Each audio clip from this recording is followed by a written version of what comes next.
Bienvenue dans cette édition spéciale consacrée à la journée du 6 février qui coïncide chaque année avec la commémoration de la journée internationale de tolérance zéro contre les mutilations génitales féminines. L'éradication de ce fléau comporte plusieurs enjeux chez nous et depuis plusieurs années, le gouvernement, en collaboration avec les associations de la société civile et plusieurs partenaires au développement, sensibilise sur les méfaits de cette pratique dangereuse. Et ce soir, pour apporter plus de lumière sur toutes ces questions, nous recevons sur ce plateau Ouleye Kane, journaliste mais également militante, et Amici, sage-femme, ainsi que docteur Mohamed Brahim Khlil. Merci d'avoir répondu à notre invitation. D'abord, Ouleye, pourquoi la question des mutilations génitales féminines persiste encore chez nous? Merci Aminata pour cette bonne opportunité de porter la voix sur la pratique des mutilations génitales féminines qu'on appelle excision chez nous. Elle persiste parce qu'on ne maîtrise toujours pas ou on ne comprend toujours pas les causes profondes de cette pratique. Et même si aujourd'hui il existe des lois qui sont mises en place pour criminaliser l'acte, la pratique, la sensibilisation elle n'est pas encore là. La population n'est pas encore sensibilisée, n'est pas informée sur les méfaits et les conséquences de la pratique. Et je pense qu'il y a un gros travail à faire. Et certainement, on en parlera plus tard. D'accord. Méfaits, sensibilisation, me dit-on, docteur. Mais moi, ce que j'aimerais savoir surtout, c'est quelles sont les conséquences sur les filles ou les femmes excisées. Conséquences psychologiques, bien sûr. Voilà, je crois qu'on a beaucoup écrit, et on a beaucoup développé sur la réflexion sur les conséquences néfastes de l'excision. Et je pense surtout aux conséquences sur le plan médical, liées à la mutilation de cet organe. Mais les conséquences psychologiques existent encore, elles ont de l'importance, notamment dans notre contexte aujourd'hui où les médias, avec la contribution comme vous l'avez dit, des organisations de la société civile, l'organisation aussi de la communauté scientifique, la communauté médicale notamment, mettent en évidence ces conséquences sur tous les plans. Donc sur le plan physique, sur le plan moral, sur le plan psychologique, sur le plan sanitaire. Et je crois qu'il est aujourd'hui une évidence de reconnaître que les femmes qui sont excisées sont confrontées à des problèmes sur le plan psychologique, d'autant plus qu'elles sont informées. Et ça la réfère à notre contexte et peut-être distingue notre contexte du contexte de la génération d'avant nous, où on ne mettait pas en cause les méfaits et les conséquences. En fait, on ne mettait pas en cause les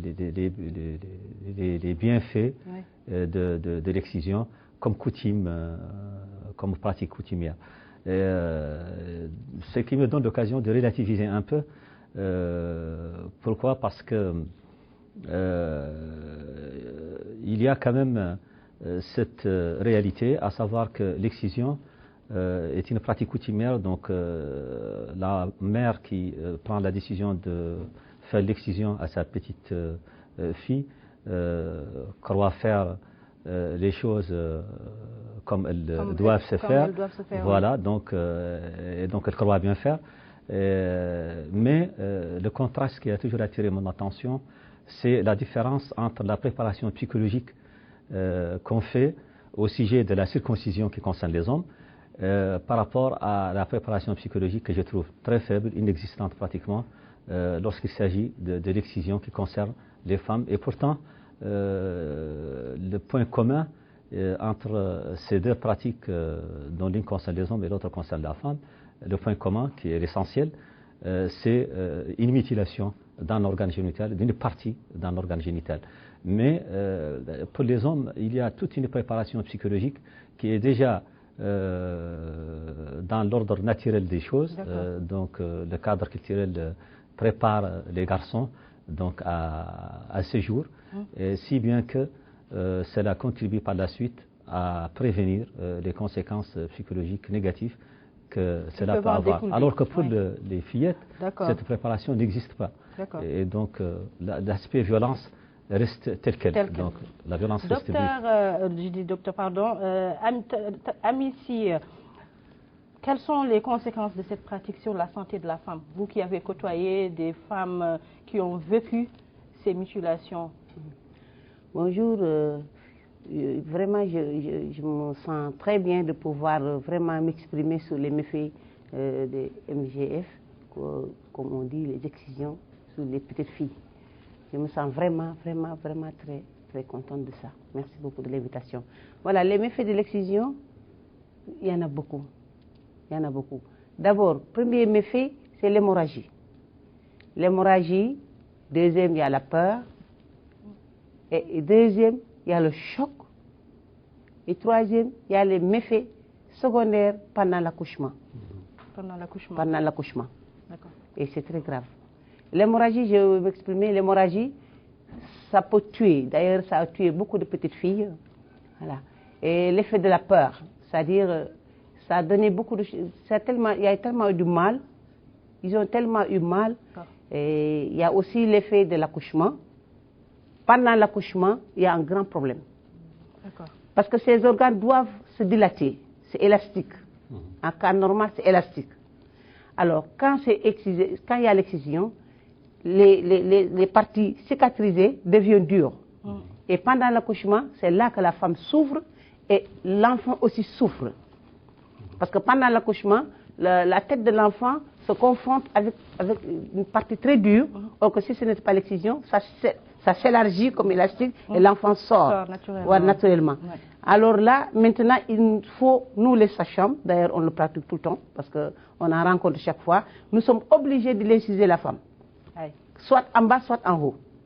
Alors il y a deux souffrances. La femme souffre, l'enfant vient meurtri. Alors là, c'est déjà un problème.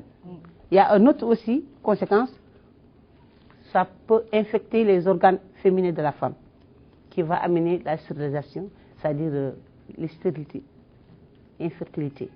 Beaucoup de filles sont là stériles à cause de ça. Parce qu'après l'excision, il y a les organes qui vont s'infecter et qui vont remonter, qui font l'endométrite, et là, on risque de ne plus avoir des enfants. D'accord. Il y a l'incontinence aussi des urines. Ça peut amener l'incontinence des urines aussi. Et ça peut aussi empêcher les règles de descendre. La stagnation du sang. Oui, la circulation. Du sang. Ouley, nous allons un peu revenir. Je vois déjà que vous avez les larmes aux yeux parce que vous avez vécu en quelque sorte cette expérience douloureuse étant enfant. Aujourd'hui, comment vous en êtes arrivé à dépasser ce stade? Et qu'est-ce que vous ressentez au quotidien en étant une femme mariée et ayant subi cette violence? En écoutant, en fait, vous vous êtes rappelé? Voilà. Je l'ai subi à l'âge de 8 ans. Et maintenant, je me dis que j'ai une force. Le fait d'être journaliste, d'être militante, de faire partie de... Non, Docteur, nous allons parler un peu de cette mutilation qui est quand même assez profonde, que vivent au quotidien les femmes mauritaniennes d'une manière générale, même si elles sont plus présentes aujourd'hui dans certaines wilayas. Pourquoi est-ce que toujours les Mauritaniens excisent leurs enfants malgré les multiples campagnes de sensibilisation qui ont été faites? Je crois que l'une des premières causes est que c'est une pratique coutumière qui s'enracine très loin dans le passé et qui donc est transmise de génération en génération. Et il y a, quand on dit pratique coutumière, il faut ajouter, à mon sens, pratique coutumière sacralisée, donc suite au caractère religieux qu'on lui attribue. Nous allons suivre cet élément d'un imam qui va nous dire un peu ce que dit la religion concernant cette pratique. La décision de la justice sur la coutume d'exciser les filles n'a pas de base légale. Il mentionne des hadiths peu fiables qui ont été diffusés par des juristes à une époque où les dangers liés à cette pratique n'apparaissaient pas médicalement. Et après qu'il soit apparu que cette pratique est nocive, les savants ou la plupart d'entre eux ont convenu qu'elle est interdite selon la fatwa émise en la matière parce qu'il n'y a aucun avantage. L'islam n'accepte pas le mal. Nous avons honoré les enfants d'Adam et les avons portés sur terre et mer. Cet honneur exige qu'une personne soit motivée à faire quelque chose qui ne nuit pas à la santé. C'est une question sur laquelle il y a un accord unanime. Par conséquent, tout le monde devrait abandonner cette habitude une fois que le mal qu'elle cause est devenu apparent. فعلى هذا ينبغي للجميع أن يتخلى عن هذه العادة الضارة. Et donc, le fait que ça soit une pratique coutumière dans une société comme la nôtre où les coutumes ont encore leur force, c'est vrai que nous sommes une société à mutation et que ces choses changent et que la perception aujourd'hui chez cette tranche de femmes qui sont scolarisées, qui ont un certain niveau d'instruction et qui sont informées des conséquences négatives, tant sur le plan médical que psychologique de l'excision. L'excision chez cette tranche-là de femmes donc représente quelque chose de très faible comparé à ce qu'elle au niveau qu'elle voilà à son niveau chez les autres tranches. Donc Ouley, nous allons revenir. Comment vous en êtes arrivé à dépasser cet handicap, je dirais, parce que c'est plus un handicap qu'autre chose. Voilà, c'est plus un handicap et ça continue de l'être parce qu'on se dit qu'à un moment peut-être une fille qui subit l'excision, quelques années plus tard, peut-être qu'elle peut oublier, mais le traumatisme est là. Le drame psychologique est là et les conséquences sanitaires aussi sont là. Il y a énormément de conséquences sanitaires. Personnellement, si j'en parle aujourd'hui, je peux rester jusqu'à demain. Voilà quoi. Et moi, j'ai une force en fait. J'ai de la chance de faire partie des médias, de porter la voix des journalistes, de parler des choses, d'informer, de sensibiliser. Je fais plus du journalisme d'éducation, de sensibilisation que d'information. Et aujourd'hui, et en tant que journaliste et femme, le fait de m'intéresser sur les questions liées au MGF, sur les violences faites aux femmes, sur le viol, ça prouve que j'ai un engagement et que je le dois, je dois le valoriser en fait. Et la plupart du temps, les productions que je fais, ça tourne autour de ça. Aujourd'hui, pour dépasser les barrières, il a fallu que je parle. L'année dernière ou en 2019, voilà. J'ai fait une vidéo où je parlais de mon cas personnel, je témoignais de mon cas. C'est vrai que c'était une vidéo, chez certains ça a créé un choc, chez d'autres, pourquoi elle en parle? Ça doit être quelque chose, un secret qu'elle doit garder. Et pourquoi? C'est comme si elle était en train de criminaliser l'acte que sa mère ou bien d'une des tantes. C'est pas bien. La famille, on garde le secret entre nous. Je dis non. J'ai de la chance quand je parle, on m'écoute. Ma voix peut être influente. Ça peut changer les mentalités parce que c'est ça ma finalité. Le fait d'être journaliste tous les jours, de faire des articles ou des productions pour juste informer, pour moi ça ne suffit pas en tant que femme parce qu'il y a des inégalités qu'on est en train de vivre et puisque je suis journaliste, aujourd'hui je peux porter la voix, porter les plaidoyers pour que ces comportements puissent changer. Et moi pour moi c'est ça mon combat. Je ne peux pas me permettre aujourd'hui de dire que je suis activiste sur la question parce que je ne brandis pas les banderoles ou je ne fais pas de marche, non. Ce que je peux faire aujourd'hui, et ça j'insisterai pour que tout journaliste, que ce soit homme ou femme, puisse avoir cet intérêt d'éducateur et de sensibilisateur sur les questions liées au MGF, sur les questions liées aux violences aux femmes. Je pense que c'est un rôle très important qu'on nous attribue et que nous devons prendre avec... Voilà. D'ailleurs, Ouley, tu fais partie du manifeste des femmes, signataires du manifeste pour éradiquer ces violences faites aux femmes. Vous sensibilisez également sur les questions liées aux mutilations génitales féminines. Madame Ami, est-ce qu'il existe un accompagnement ou une cellule d'écoute au niveau des structures sanitaires pour accompagner ces femmes qui sont victimes de ces violences? À ma connaissance, sauf peut-être les ONG, il y a les ONG qui se battent pour ça quand même. Mais des centres là, centres d'appel, je pas à ma connaissance. Docteur, quel est l'impact? Moi, je voudrais savoir l'impact vraiment psychologique que peuvent avoir cette pratique sur la personne qui est excisée. Ici, il faut distinguer donc plusieurs groupes de femmes. Il y a ces femmes qui sont conscientes, comme je viens de le dire, qui sont informées des conséquences négatives parce qu'elles sont scolarisées, parce qu'elles sont à un certain niveau d'instruction, parce que ce sont des femmes, sages-femmes, infirmières, des femmes médecins. Et qui ont donc une culture, donc un niveau d'éveil sanitaire qui est supérieur donc aux autres femmes. Donc c'est cela, la souffrance, elle est beaucoup plus vraisemblable. Donc c'est-à-dire il y a beaucoup plus de risques d'être confrontées à la souffrance parce qu'elles ont de l'information sur ce que cela représente. Elles vont comprendre certainement. Tandis que d'autres ne comprennent pas. Absolument, avec l'information qu'elles ont, ce qu'elles sont en train de subir, ce qu'elles ont subi par le passé, ou ce qu'elles vivent au quotidien dans leur rapport dans leur vie intime. Et je parle de la vie sexuelle, donc de la vie conjugale. Il est vrai que la question des MGF, puisqu'elle a cette dimension sexuelle, est une question taboue. Et je salue le courage de Ouley qui fait ce témoignage public. Je suis content de ce qu'elle soit dans la résilience et que donc elle parle de cette souffrance comme d'une page tournée, malgré l'émotion qu'elle ressent aujourd'hui à l'écoute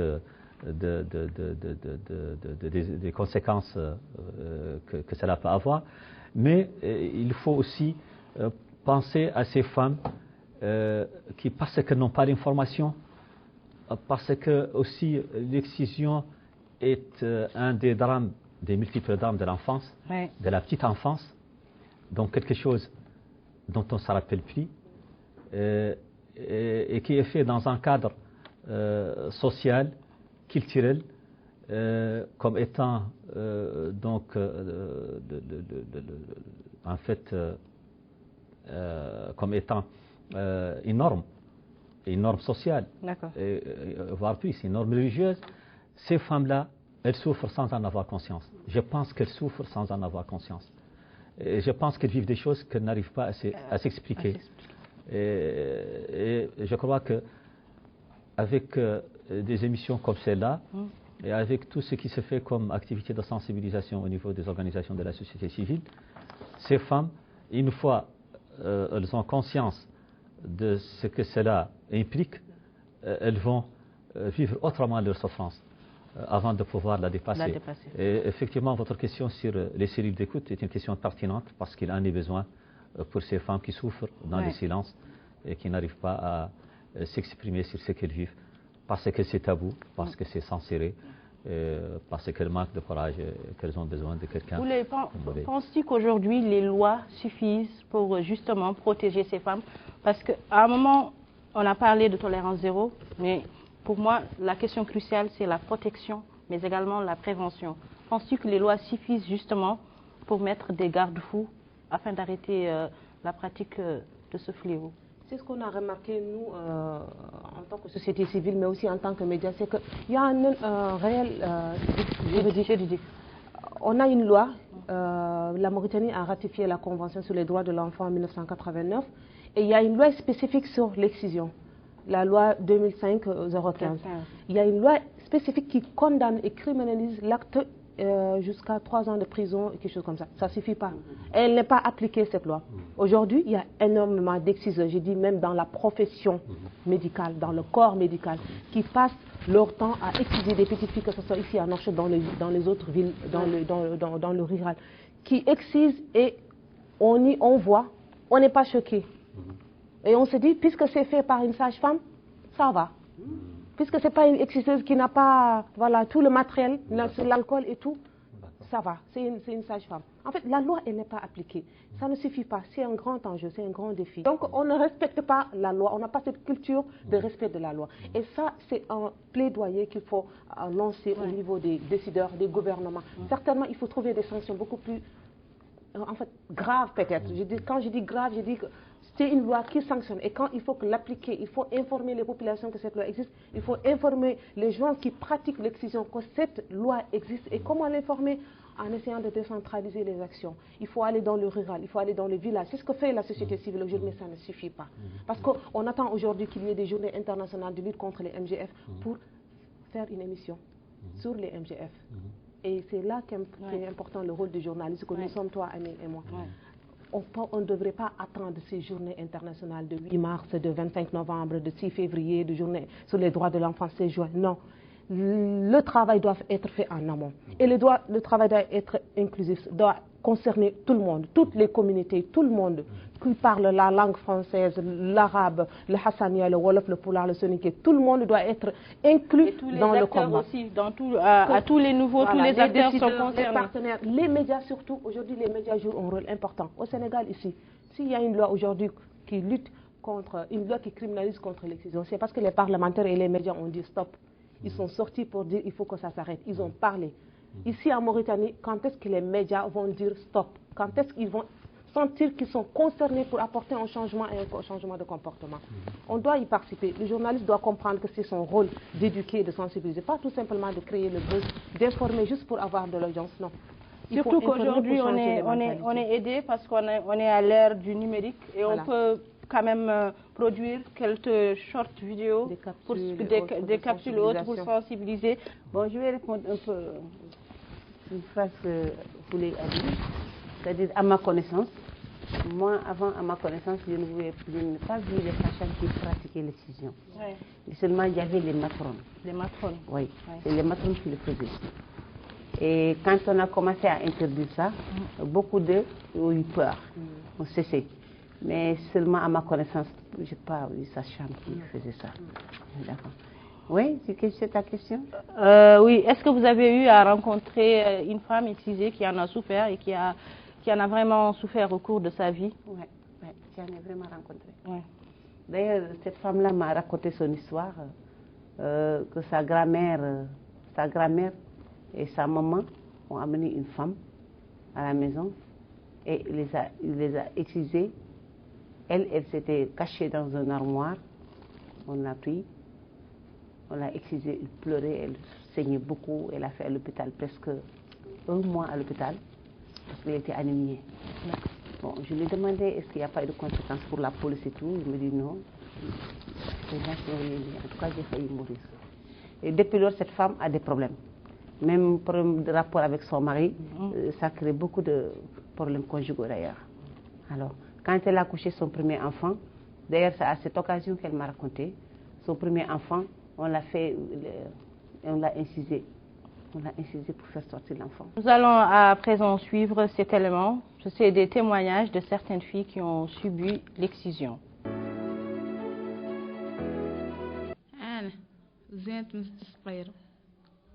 شفت نهارات بنات اختي صغيرين بقات فيا حتى بقات فيا بقات فيا وزين وزيانة واحدة منهم كبير عندها ما بقت مرقت 40 واحدة مرقت عندها سنة وشي كنت قاعدة معاهم أنا ما كنت نبقى مزينة وأنا أختي قاعدة ما تعيش أختي الصغيرة قاعدة ما بكيت غير كبيرة زينتها قالت يعني شفتها زينتها شوية قابلين لين ست قابلين شي قاعدة ما تعيش يقولوا الحموم مرة الرماد قابلين مساكين أنا من أثرت يعني حتى والدتي ما قريب فترة قدمها لا مع شي كبير يوم اللي مضينا شتو عاد يجروا له لحمه وبرات لأنه قاش مات لا من عينه ماشي من الدم ويقبوا له لحمه والله لا تخيلت حتى قلت لا نبكي خذ قاع عنهم تميت ماشي خليتهم لما ماتها خلوا بناتهم يزينوا زينة ما نفق عليها قد شفت اختي مباشرة مؤدل لها من ناحية ياكل الألم حاسة بدون أنا حسيت بيه مزت صغيرة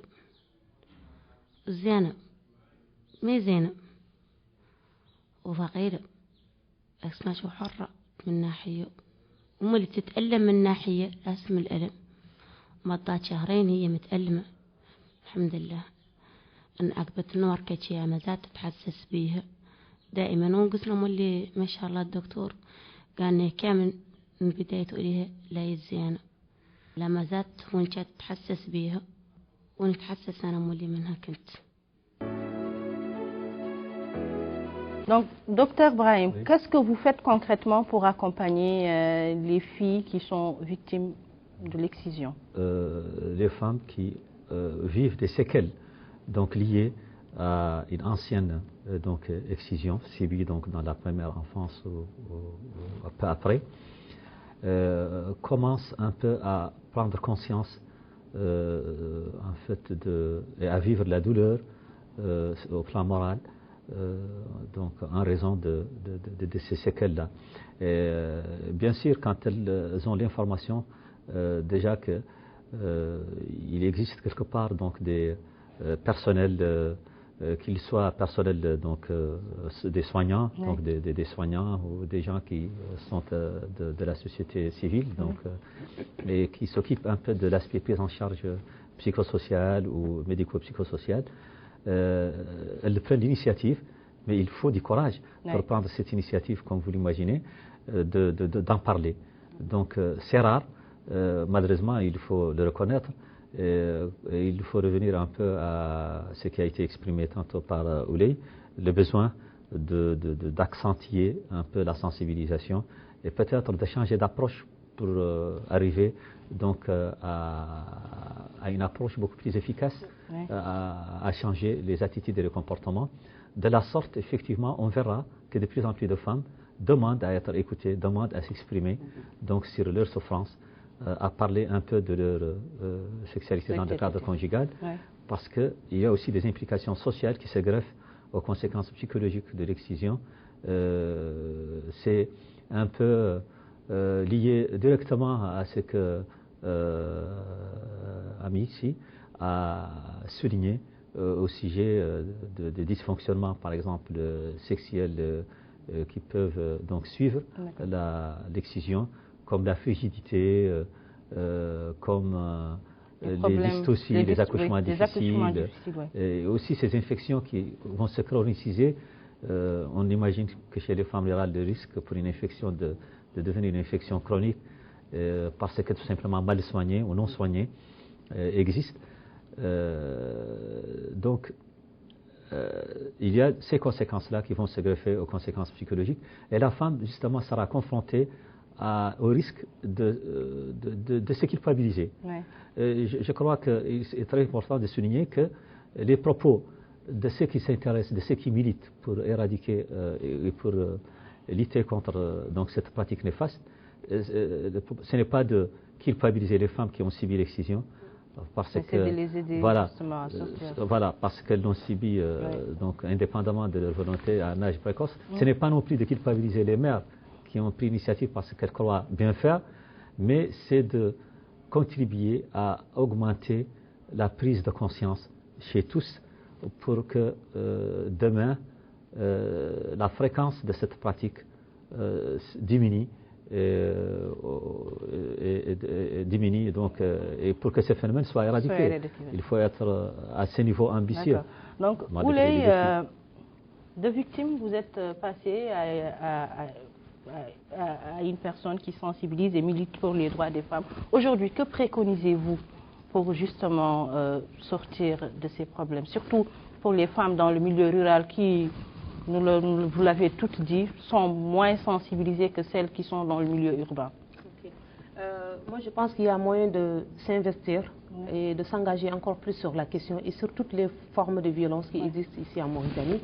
Et l'idée, c'est d'informer. Comme a dit tout à l'heure, docteur, il faut aller vers ces gens-là qui sont de l'autre côté de la Mauritanie, qui n'ont pas accès à l'information, qui n'ont pas accès au numérique. Il faut trouver un format, il faut trouver une manière de communiquer encore et de communiquer pour comprendre pourquoi cette pratique elle continue encore.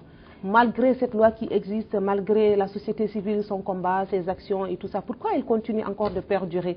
Qu'est-ce que le gouvernement aujourd'hui devrait faire pour que faciliter on peut parler, on peut faire des actions, on peut réaliser, on peut faire tout, mais tant qu'il n'y a pas vraiment des mesures prises sanctionnant cette pratique, des mesures applicables qui sont appliquées et que les gens voient qu'on applique cela.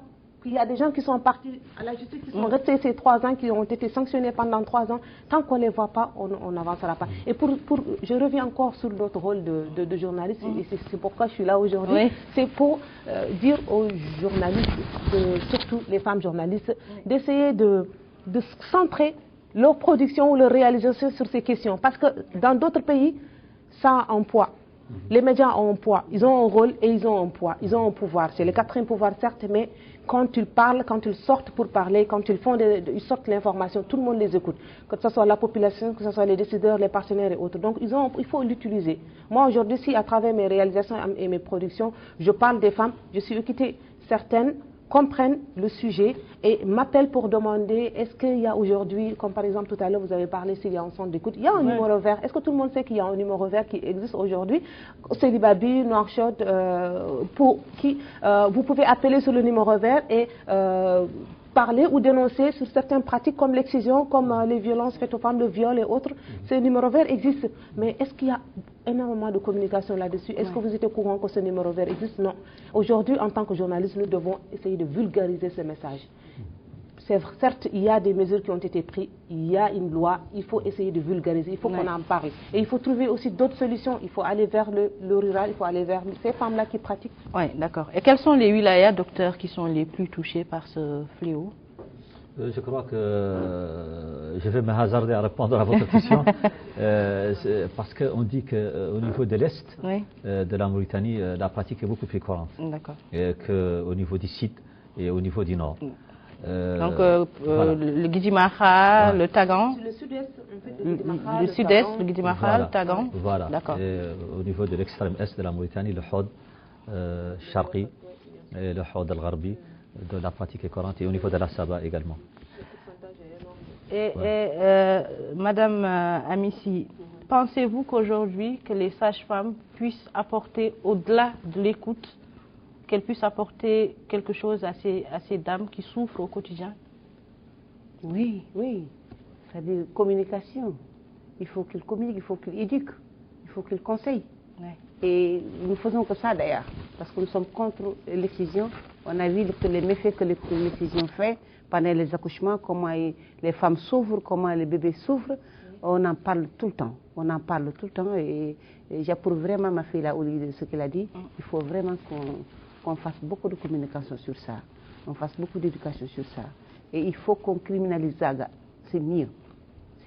Merci à Ouleye Kane d'avoir apporté son témoignage, mais également son expérience en tant que militante. Merci également à Dr Brahim Khlil, qui est un psychologue clinicien, et à Madame Amissi, sage-femme, d'avoir répondu à notre invitation et à nos questions.